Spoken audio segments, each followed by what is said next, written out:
Hi, good evening, folks. Dr. Freedom here with the Times from Dr. News from in and around the universe and make you go, oh, baby. I'm not kidding. Very, very excited. The numbers are coming in. Finally got to look at some numbers for BBC America, and they were not bad, but there's a lot of things they're glossing over on this. But okay, let's just get to the news. That's what you're here for anyway, right? So let's hop on it. This is a rating of the openers, apparently, and how high they scored. Now, remember, this is not a final number because we're still waiting on the, plus official and the plus sevens and all that to get added in.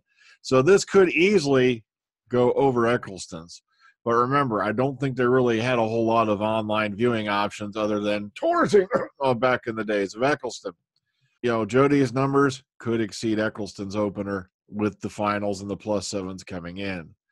But it's very, very nice, like I said, to see the show is doing well.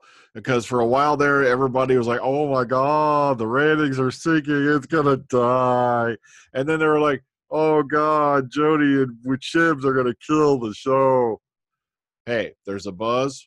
They've been trying to keep it going for over a year.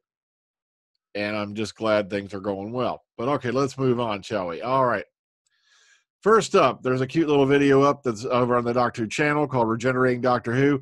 It'll even show you some stuff from the first table reading, as well as some interviews with the folks here and other nifty things going on. So you may want to go check this out. Link will be below in the description box, as always. Now, here we go. Walking Dead hits premiere low. No surprise there. Walking Dead is on its way out. Series premiered at 1:45 p.m. Eastern Time on Sunday on BBC America, simulcast with the BBC's airing in the UK, even though it had ads, and drew 1.37 million viewers with a 0.45 in the 18 to 49 demo. And that's up from 48% of viewers over last season's 921,000 and 40% in the demo versus 0.32. Now, what that means is this is a demo they're aiming for. They want to get some folks in there who are going to be around for a few years. So 18 to 49 is one of the biggest demos you want, good numbers in. Now, the primetime re-airing of Whittaker's first episode drew an additional 515,000 viewers and 0.15 in adults 18 to 49, bringing Doctor Who's total for Sunday to 1.88 million viewers and 0.6 in the demographic. Now, keep in mind, Capaldi had record numbers of around like 2.2 and 2.6 million on Saturday. Jodie Whittaker's debut as first woman in Doctor Who lead role shatters expectations. And this is a nice, cute little article. We'll go through a thing right here. And once again, goes over the viewing numbers. I love this part right here. That's approximately 200,000 more viewers than tuned in for The Crown.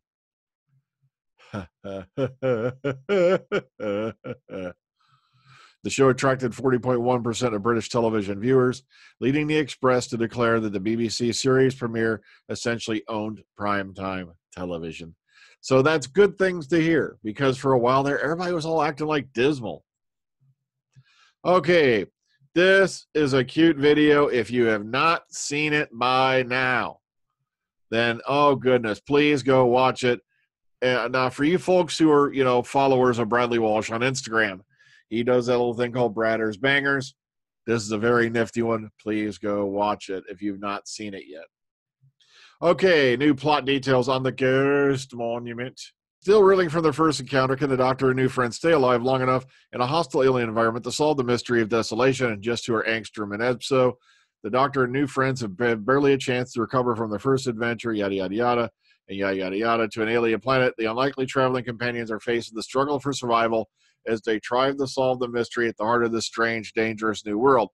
Now, the questions of Angstrom and Ebso, like I said, spoiler alert, spoiler alert, spoiler alert, before you even read this article, are more or less answered in a print edition of What's on TV magazine. Angstrom is played by Susan Lynch. Ebso is played by Sean Dooley. They're the last two competitors in the prestigious 12 Galaxy Space Rally, whom the Doctor and her friends meet when they are marooned on the arid, sandy, deserted planet named Desolation. Now we have this, right, the 12 Galaxy Space Rally is organized and refereed by the mysterious Ilan, played by Art Malik, who warns him not to drink the water or travel after dark. And, a lot of people were saying that kind of gives you like a pitch black vibe, if you remember that movie. These creatures are likely the remnants, the ones that come out at night, mentioned in the credits of the episode listing as being voiced by Ian Gelder. The Doctor is convinced that the TARDIS at the finish line of the race. When the Doctor and her friends fail to reach the mountains before the sun goes down, they must face the remnants. And of course, keep in mind, now a lot of people have been going, the time change, so much for consistent. No, it's just called, this episode is 10 minutes shorter than the opener, which is why it's starting at 6:55 p.m. Apparently, there is not going to be a simulcasting of all the episodes, even though that's what they were hinting at in Doctor Who magazine, as I showed you. But apparently, that's not going to happen, because we looked up, my friend Elijah looked up the schedule for this coming Sunday, and there's no mention of a 155 for anything other than like a movie and some other shit. So, once again, it turns out that the opening episode simulcast was probably a one-time thing, because there's no listing for it on this week's schedule. Okay, Jodie Whittaker wants Rose and River Song to return. I don't. No. Now, she goes, I'd love to work with Billie Piper. Rose was a brilliant character. I love what she brought to that role. It was engaging and strong and vulnerable and dynamic. I'd like to meet Rose. And River Song, there's a load of brilliant creatures and monsters, too. Can you imagine me meeting my first Dalek? It's all right. It's pretty much all new stories, all new monsters, all new villains. I think we're 2 weeks away from finishing. And this was just a reiteration of what they said at San Diego Comic-Con. So from that point on, no biggie. Ghost Monument spoilers. Do they find the TARDIS? Matter of fact, the thing is, they're just going based off filming photos here. We do know for a fact, like I said, there's going to be a spoiler alert at the beginning of this video. There's going to have to be. They brought the TARDIS prop down to South Africa, and they shot. You'll recognize some of these shots. We've gone over them before on this program. There's the aerial drone shot right there that I've shown you. I don't know how many times in this one people were thinking these guys were Sontarans. Whether the TARDIS interior will be revealed is not known. And some new photos from the Ghost Monument, if you want to go look at them. Susan Lynch is Angstrom. And there's a shot of Epso here, played by Sean Dooley. But the thing is, these aren't all that great resolution. If I see them in better resolution, I'll have them to you. I was hoping Doctor Who News would have something up by now on this. Okay, TV Insider, Doctor Who bosses on what's next, the Rosa Parks storyline and Season 11's new look. And there's a short little video here that goes with this. And if you scroll down here, I believe it is. And it's not that big. It's only like 11 minutes.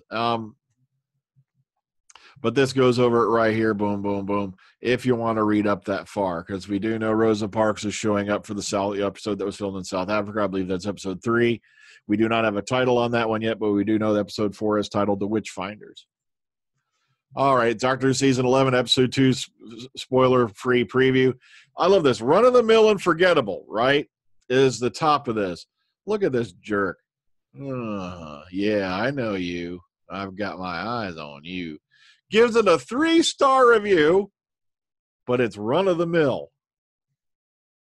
And then goes on to talk about Jodie's brilliant performance. I'm like, what a dink. I'm not kidding. It's like, really? It's called, are we just putting this shit out there to see what kind of big numbers we can get by being an a-hole? Ugh. A new Doctor Who character has become an instant cult figure. They're calling him the Salad Man, the guy who threw the pieces of salad at Tim Shaw. It's funny as hell. I'm not kidding. So just a few things to go through there. I think it's hilarious. The Salad Guy has become a cult figure. All right, Doctor Appreciation Society Hartnell Plaque update.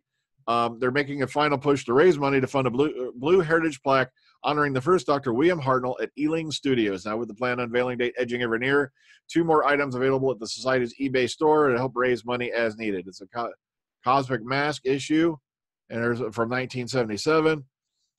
Then some more stuff here going on. Blah blah blah. And like I said, check this out if you're into this. There's the online auction site if you want to contribute. Here, so all the info you need basically right there. All right. because this is very important, you know, to honor William Hartnell on being the first Doctor. It'd be nice if he got a blue plaque up there. Moving on. Ben, here's one that just popped up on my desk earlier today. 10th Doctor and Donna are now confirmed back for more audio adventures. If you've not listened to these, they are very, very well done. The stories are very entertaining, at least in the first sets I've listened to.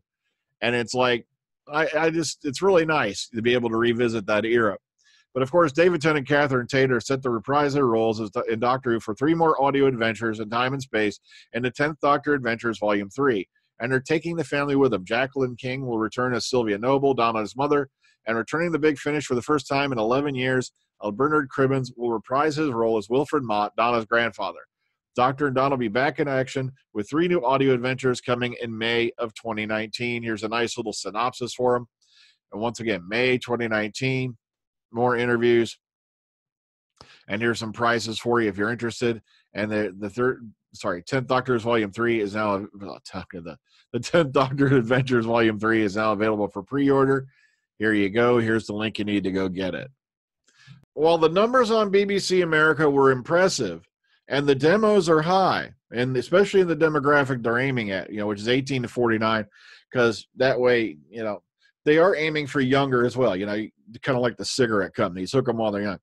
But at the same time, Capaldi ruled on Saturday nights with 2.2, like 2.6 million and stuff like that. So while it's an impressive number for a Sunday, BBC have done a hell of a lot better on Saturday. I know I say I wouldn't tout it as an accolade. The important thing, though, is it's generated a buzz. We're looking at a very big number here when the +7s come in for the opening episode. Not the key thing is this: will they keep this trend up? Because you got to keep the numbers rolling steady, or otherwise people are just going to do like these other idiots on Facebook going, well, curiosity, that's the only reason. It really just sucks, like we said. So, well, folks, I just want to report to you all this stuff. So take care. Ta-ta. Enjoy the rest of your night. See you on the flip side. Be sure to listen to Dr. Freedom and Eric, Volume 4, which begins with What Lies Beneath. It's already up. It's a couple of videos back. Please sure go and take a look at it. So good night. Take care. Have a good one. Sayonara.